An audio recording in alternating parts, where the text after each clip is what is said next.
রামনগর বিধানসভার মধ্যে বিশিষ্ট সমাজসেবী রামনগর বিধানসভার সদস্য রামনগর এক পঞ্চায়েত সমিতির দীপক সার বলেন, আমাদের তৃণমূল কংগ্রেসের চেয়ারম্যান দলনেত্রী বাংলার মা একটা বড় আঘাত পেয়েছেন। আমি ঈশ্বরের কাছে প্রার্থনা করি দিদি যেন তাড়াতাড়ি সুস্থ হয়ে ওঠেন। সুস্থতা কামনা করলেন তার।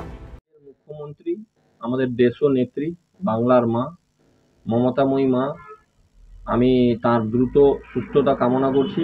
তিনি একটি বড় চোট পেয়েছেন, তাই আমার পক্ষ থেকে আমি তার দ্রুত সুস্থতা কামনা করছি।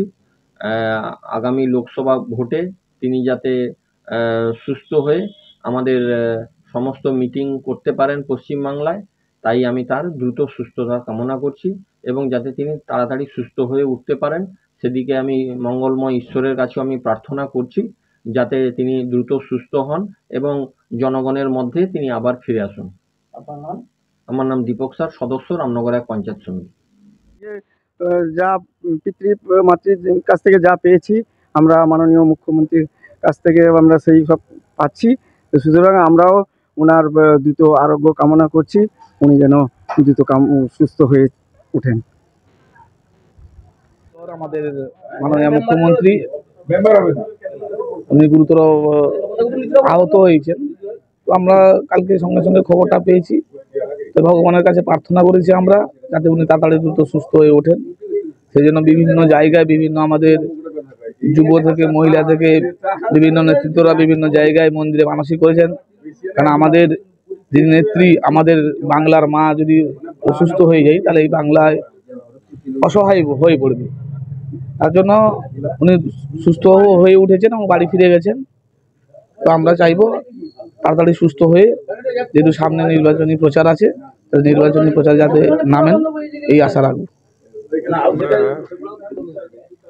ঈশ্বরের কাছে প্রার্থনা করি আমাদের মমতাময়ী মা, বাংলার জনগণ মন অধিনায়িকা, আমাদের সুপ্রিমো মাননীয় মমতা বন্দ্যোপাধ্যায় তাড়াতাড়ি সুস্থ হয়ে উঠুন।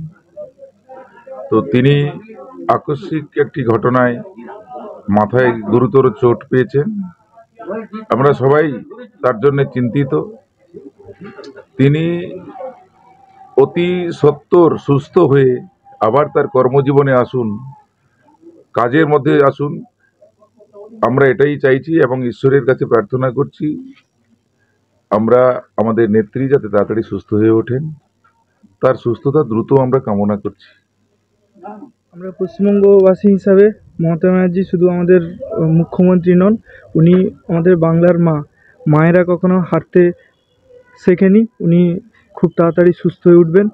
আমরা পশ্চিমবঙ্গবাসী হিসাবে এটাই ঈশ্বরের কাছে প্রার্থনা করি যে মুখ্যমন্ত্রী দ্রুত সুস্থ হয়ে উনি স্বাভাবিক ইয়েতে ফিরে আসুন। পূর্ব মেদিনীপুর থেকে মাখন মণ্ডলের রিপোর্ট, আর নিউজ বাংলা।